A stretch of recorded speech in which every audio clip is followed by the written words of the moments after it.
From the window where I sit with the problems of our country, I recognize that from outside this chamber is the outraged conscience of a nation, the grave concern of many nations, and the harsh judgment of history on our acts.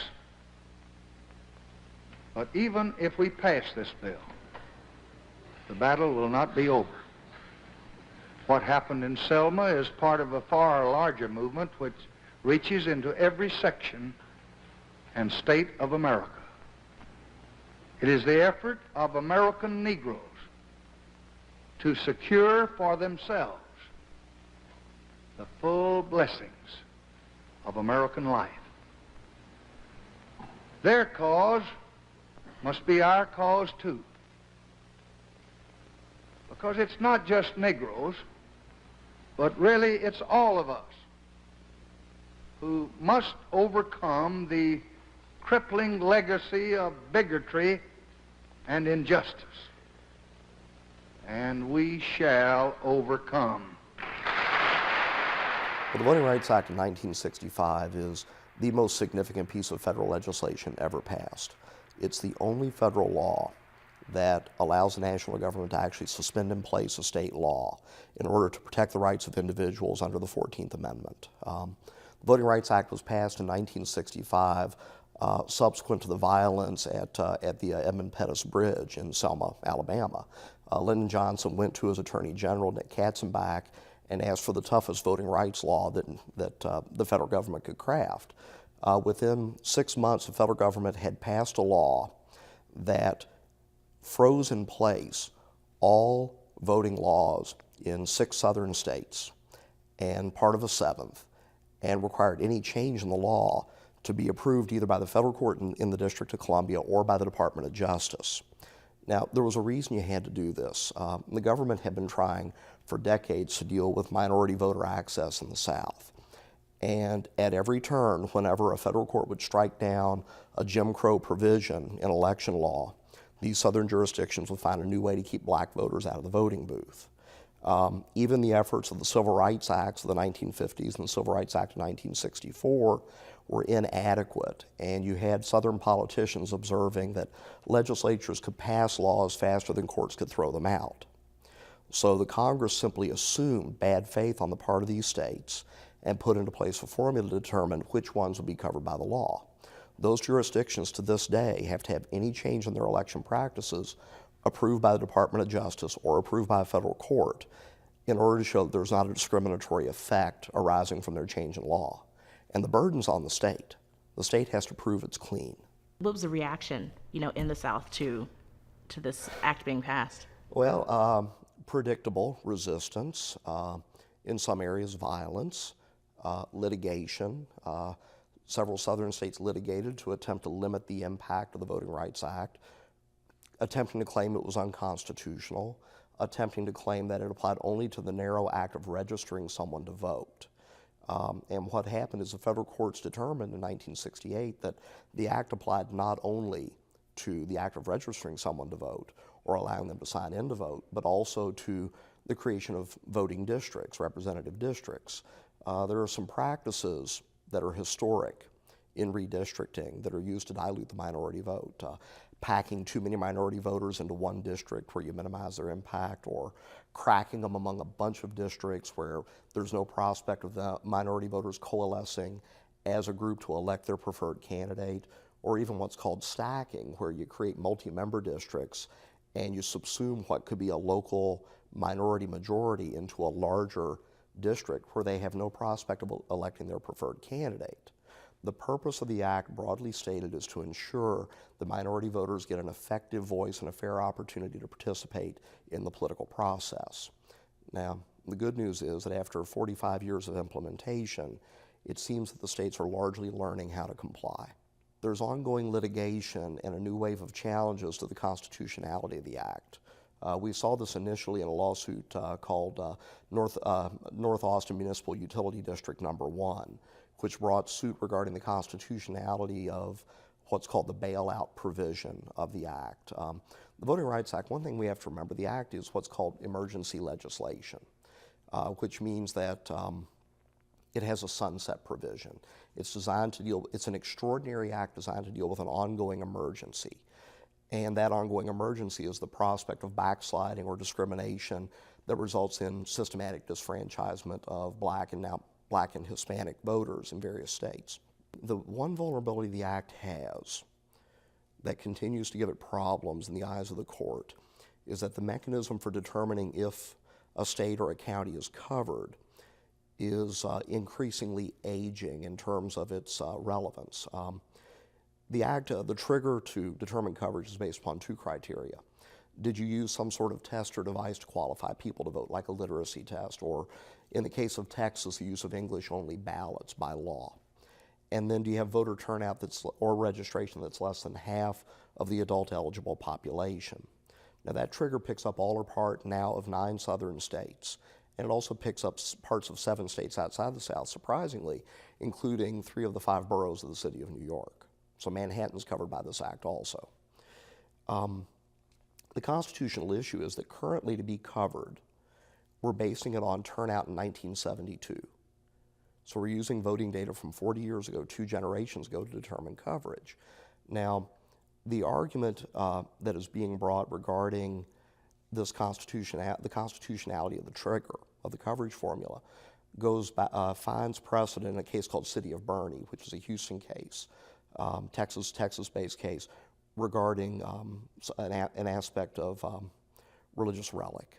It's a strange case. But in that case, the Supreme Court had determined that outdated information used to determine if there's a source of violation doesn't satisfy a federal preemption of state law. So the problem with this trigger is the data are so old, critics will argue it doesn't fit contemporary voting circumstances. And the fact is, if you use current voting statistics to determine coverage, half the South would drop out, okay? Now, that being said, when the Namudno case went to court, there was no strong voice arguing for the constitutionality of the act. Instead, what the Roberts Court did is they failed to reach the constitutional question. They simply dealt with the statutory issue in that lawsuit and never got to this larger question of, is this federal preemption of state authority still appropriate? Now, the problem is that if we were to look at the behavior of states, it looked like they've been learning their lesson. So we look at redistricting cases. In redistricting cases, the states were learning not to draw districts that violated minority voting rights. In fact, we only have one state that's been having real problems under Section 5 this cycle, and that's the state of Texas. Also, if you look at all these southern states, the states that have had Section 5 the longest have the highest rates of black and Hispanic voter participation. In Mississippi, a black voter is as likely to participate as a white voter. And in fact, once you control for socioeconomic status, black voters are more likely to vote than a white voter in most of the South. Here's the problem. A lot of these southern states covered by Section 5 are now starting to run voter identification laws that are more restrictive than their previous ID laws. These all need to be pre-cleared by the Department of Justice.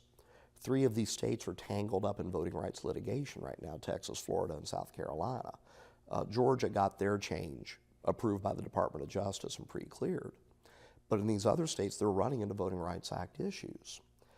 And oddly enough, what we're seeing is the voting rights issues that in Section 5 that have been mainly focused on redistricting, they're now back on voter registration, voter access, the original intent of the legislation from the 1960s. So we're back to the same old battle all over again. They updated the law in 2005 and 2006, and I was a testifying witness in front of the House and the Senate. And at the time, there were real questions about the relevance of the law. And my argument has always been, it's not that we don't need the law anymore, we need a new and modern Voting Rights Act. We have parts of this country where we have real voting rights issues and real participation issues that are not adequately covered by existing voting rights law. Voting rights in Indian country, for example, demand closer scrutiny by Congress, and Congress regulates our relationship with the tribes more so than anyone. We have parts of the country where you have lower white and black voter participation outside the South than in the South in these Section 5 jurisdictions. So what I had argued for at the time of the renewal in '06 was, let's have a modern updating trigger. Let's have a dynamic mechanism to continue to update coverage. And that way, if you're in a jurisdiction where suddenly we start to develop participation problems, Department of Justice can come in and engage in oversight.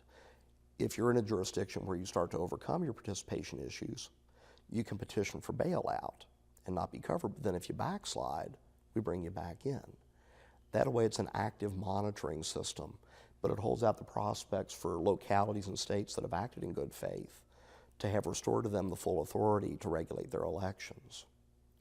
If we look at the evidence that governs the need for the act, it's not just about national election participation. I mean, electing an African-American president who can win 55 electoral votes in the South, this is epic. It's important. We talk about this in the book. That being said, even in these jurisdictions where President Obama won, only in one of those jurisdictions did he carry a majority of the white vote, and that was in Virginia. President Obama will probably face tougher election prospects this next round in seeking re-election in the South. There's going to be less white crossover voting, and I don't know if we can get the level of black voter mobilization again. Before you point to Obama as being evidence of the lack of need for the act, you need to ascertain whether or not the Obama election constitutes the new norm. If that's going to be typical, that becomes strong evidence, but we don't know if that's the case yet. Again, at the time that we started the book, we actually thought we were perceiving a great deal of progress in minority voter access in the South. And we were really thinking, maybe we can modernize this act, or maybe there are places where it can even go away. The problem is that subsequent history has shown that we still have issues. And it's demonstrated that we still have legal actors out there who will act in bad faith. And it was unanticipated. We didn't anticipate it in '06. We didn't really anticipate it in '08. It's only recently coming into play. So I think that we have to gather more evidence before we argue that the Obama election simply washes clean the slate of 100 years of Jim Crow voting practices. But I think we're a lot closer than the critics of the South would contend. It's a different South. John Lewis said it, it's a different South. It's fundamentally different. But in parts of it, people can't help but go back to the old ways. And that's why we have to keep monitoring. There is no constitutional issue here. The command of the Constitution is plain. There is no moral issue. It is wrong, deadly wrong, to deny any of your fellow Americans the right to vote in this country.